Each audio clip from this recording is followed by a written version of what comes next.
Selamat pagi para sahabatku, saudaraku seiman dalam Kristus. Salam sehat dan sukacita selalu untuk kita. Dalam liturgi Jumat Agung, bacaan Injil dibacakan oleh Pasio. Injil yang disampaikan hari ini adalah dari Yohanes 18 ayat 1 sampai bab 19 ayat 42. Saudaraku seiman dalam Kristus, hari ini dalam bacaan pertama kita diingatkan melalui Nabi Yesaya bab 52 ayat 13 sampai 53 ayat 12, di mana hamba ini akan sangat menderita dan dianggap sangat hina. Orang banyak tidak percaya bahwa Tuhan bekerja di dalam dirinya. Namun orang akan tercengang menyaksikan kemenangan hamba ini yang tadinya mengolok-olok, akhirnya menutup mulut dan tertunduk malu. Orang jadi kagum karena awalnya dianggap hina, namun akhirnya ditinggikan.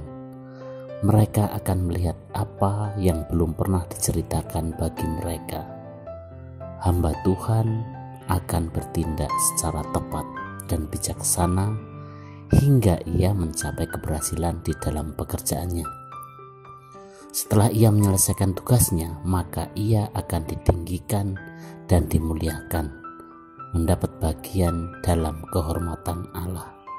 Para sahabatku, sahabat suara hati dimanapun Anda berada, sebagai seorang Katolik, umat Katolik, kita harus tahu apa yang dimaksud dengan Hari Jumat Agung.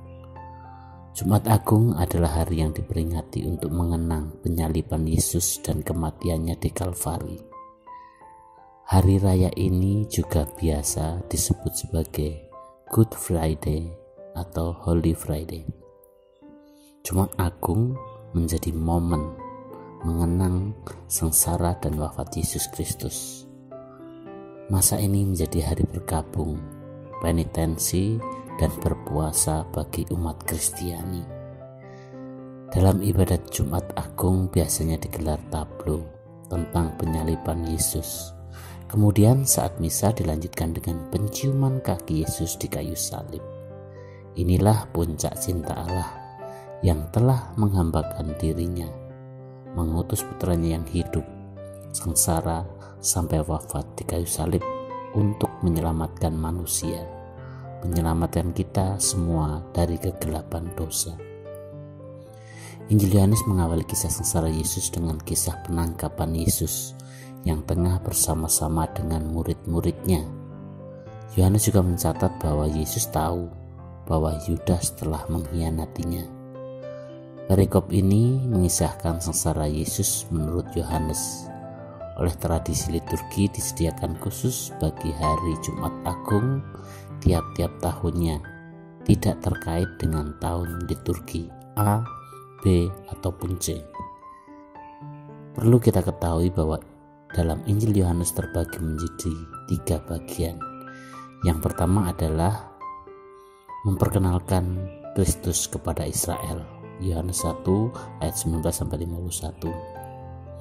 Yang kedua, tanda-tanda dan ajaran-ajaran Kristus kepada Israel dan penolakannya, yaitu Yohanes 2 ayat 1-12. Dan bagian yang ketiga adalah Kristus dan permulaan umat perjanjian baru, Yohanes 13 ayat 1-20 ayat 29. Kisah sengsara Yesus yang ditulis oleh Yohanes ini berada pada bagian akhir. Struktur ketiga yang merupakan Kristus dan permulaan umat perjanjian baru. Berbeda dengan Injil sinoptik Matius, Markus, dan Lukas, Yohanes melihat peristiwa-peristiwa wafat dan kebangkitan dalam perspektif Allah yang menyelenggarakan setiap peristiwa dengan penuh kuasa. Yesus ditampilkan begitu kokoh. Ia mengetahui segala yang akan terjadi. Ia memegang kendali atas rangkaian peristiwa di sekitar dirinya. Di dalam Injil Yohanes tidak menampilkan kisah sakratul maut Yesus di Taman Getsemani. Tidak ada pula adegan kecupan pengkhianatan Yudas. Yang terjadi ialah Yesus justru maju menemui Yudas dan para prajurit yang mau menangkapnya. Dalam tanya jawab itu Yesus menjawab pertanyaan para prajurit dengan memperkenalkan diri, "Akulah dia." Para sahabatku, sahabat Suara Hati, rekan muda dan para pendengar dimanapun Anda berada, hari ini kita bersama-sama menundukkan kepala atas wafatnya Tuhan Yesus. Peristiwa yang mewarnai seluruh perjalanan iman kita sebagai seorang Kristiani. Yesus memberikan dirinya sampai tuntas di kayu salib. Permenungan hari ini terarah ke salib, tanda hina sekaligus menjadi tanda keselamatan. Di salib inilah kekejaman ditimpakan Yesus. Namun peristiwa ini membuka lembaran baru, yakni tabir kasih dan persembahan diri total Yesus. Darah dan air yang mengalir menunjukkan seluruh diri Yesus yang tercurah bagi hidup kita. Itulah kehidupan yang diberikan Yesus kepada kita. Darah dan air itulah pemberian diri Yesus demi keselamatan kita, semua manusia. Di zaman sekarang ini kita lihat cukup banyak orang yang menyia-nyiakan kehidupan yang telah dikaruniakan Tuhan.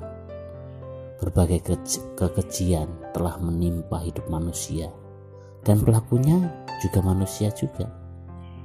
Yesus telah wafat untuk keselamatan kita, maka kita harus menjaga keselamatan kita dan sesama dengan segenap tenaga dan kemampuan kita. Saudaraku seiman dalam Kristus, itulah yang perlu menjadi permenungan kita.